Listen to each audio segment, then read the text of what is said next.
Hey, welcome to Sunrise Serenity. This will be the final unit for this mini edition, though we will be starting up at some point. We can take a little siesta just to complete the building move and all the associated chaos. But we will return at some point, hopefully in the not too distant future. Yes, and I want to encourage people to continue meditating on their own at this time, and then hopefully we'll resume soon.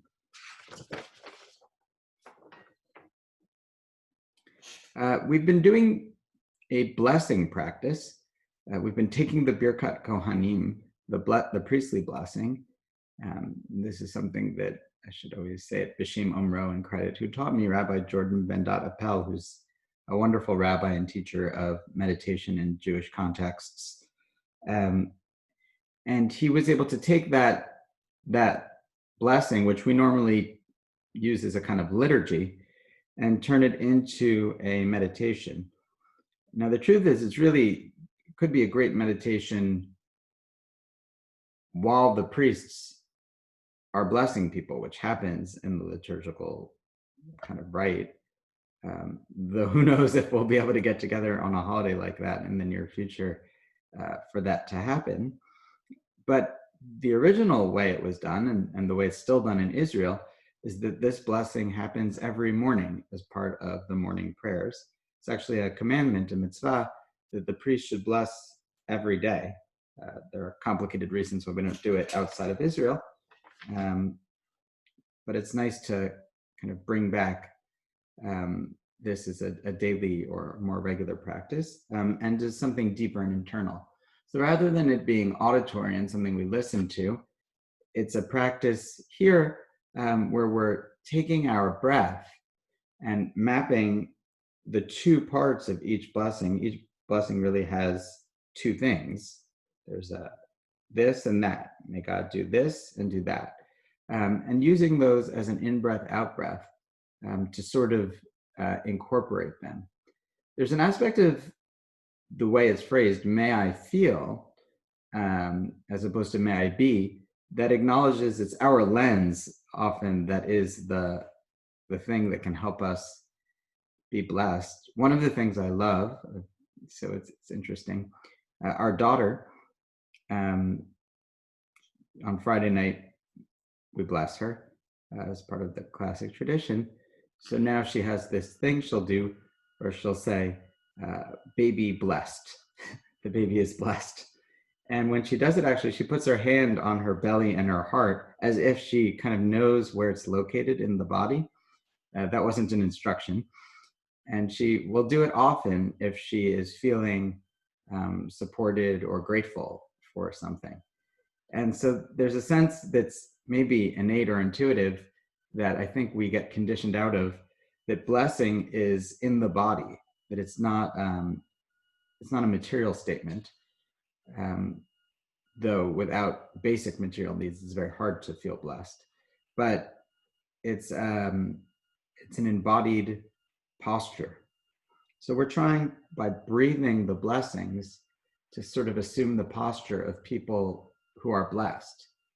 And why would we want to do that? Is it a delusion? What's the point of that lens? I think one of the points of that lens, and it's hard, I'm speaking to myself, is if we feel the opposite of blessed, maybe victimized is a good version of an opposite, probably several opposites. It's very hard to be the people we want to be the listeners we want to be, without jumping in and either fixing or critiquing, to be, I'm speaking to myself, not to others, but I think many of us go through this. It's hard to be who we want when we're feeling attacked and needing to justify. So this pins our justification of existence on something deeper, which is that we're created and we're present and we're breathing and we're alive and we're being endowed each breath and with life from the Creator. So once that's our mindset, it's not a mistake. It's like a famous story in the Talmud where a rabbi need to go through the whole story, insults someone in the town and says, "Is everyone here as ugly as you are?" And the response to this great rabbi is, "Well, why don't you go to complain to my maker?" So that story can be flipped. No one is made by mistake, and the way that people are is not a mistake. So once we begin to internalize that about ourselves, we might be able to pause seeking justification from other things, and instead of using other things in our lives to feel good about ourselves, a deeper good feeling will allow us to be empathic and giving actors. So that's, I think, a background frame for what might be accomplished by this kind of practice or something like it. Today, we'll deal with the last blessing.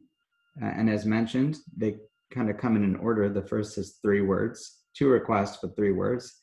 And the second has 5 words, and the third blessing has 7. I'll just read it. Yisa Adonai panav elecha v'yasim lecha shalom. May God look at you with favor and grant you peace. One of the fascinating literal translations here that some of the Hasidim suggest, Yisa Hashem panav elecha, may God grant you favor. It's a phrase. It's a figure of speech in Hebrew, but the literal meaning is, may God lift his face to you. And lifting of a face, God lift his face. So I think lifting of a face, if you think about it, it's really a smile, like when you lift your cheeks and you lift the corner of your cheeks, if you smile, you see there's an upward movement in the smile. So actually, it could be read as, may God smile at you and grant you peace. And that might be the literal translation. May God smile at you and grant you peace. Which is very sweet. So the meditation here will be on the in-breath, which also has a rising motion of the face. So on the in-breath, happy, may I feel happy. On the out-breath, peace, may I feel peaceful. And of course, the out-breath brings peace and relaxation. So in-breath, may I feel happy or happy. Out-breath, peaceful, peaceful. And this prompt also gives us something to kind of chew on a little, like meditation bubblegum, as we're breathing, so that when we're with our breath, there's a little something more there to help us begin to tap into not just that the breath is there, but that the quality of the breath in the body has an effect on the whole state, emotionally and otherwise. May I feel happy, may I feel peaceful, or happy on the in-breath, and peaceful on the out-breath. So any questions about today's practice before we start?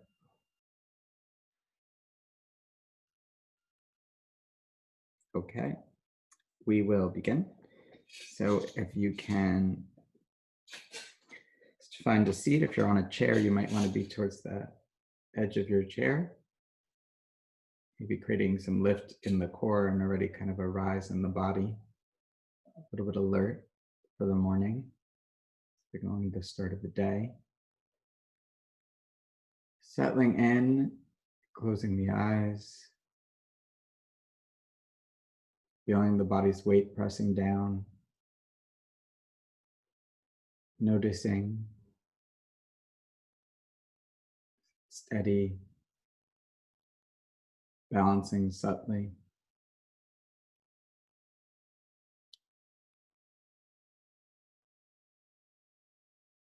Resting here, beginning to feel the breath and the mind's awareness. Center it.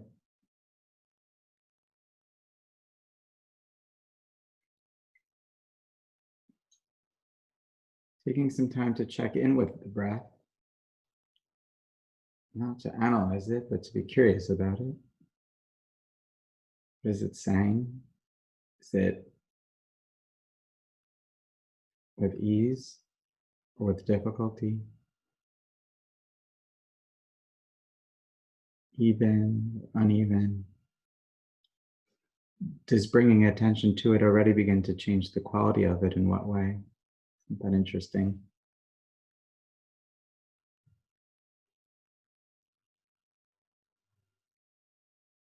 Whenever you feel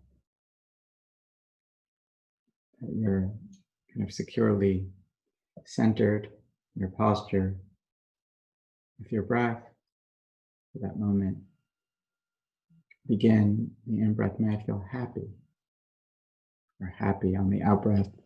May I feel peaceful, peaceful, happy and peaceful, happy and peaceful.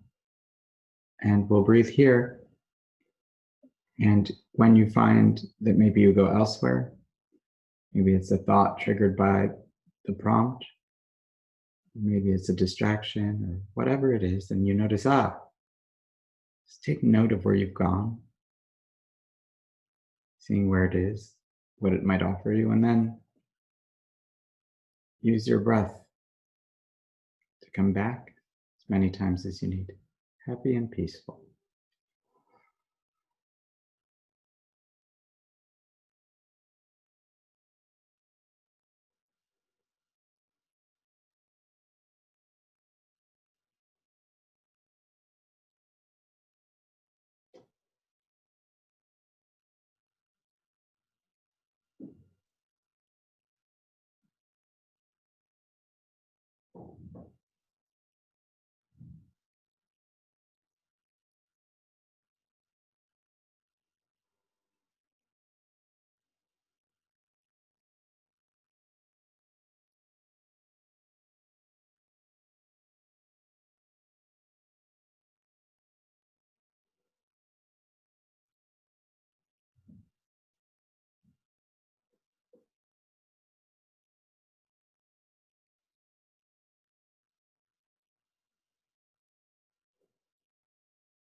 Coming back, taking your time,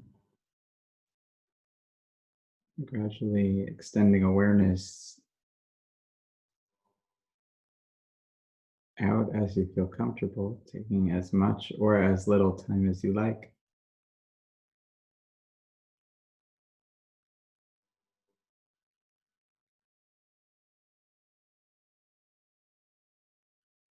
Opening your eyes whenever you feel ready to do so.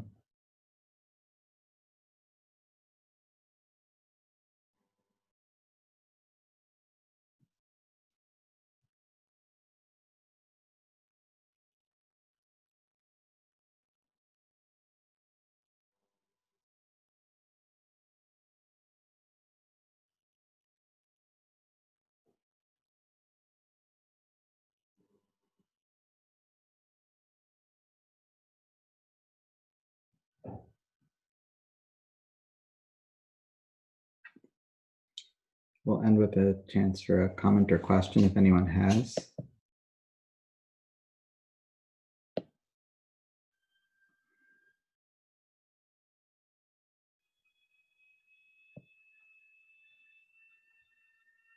If not,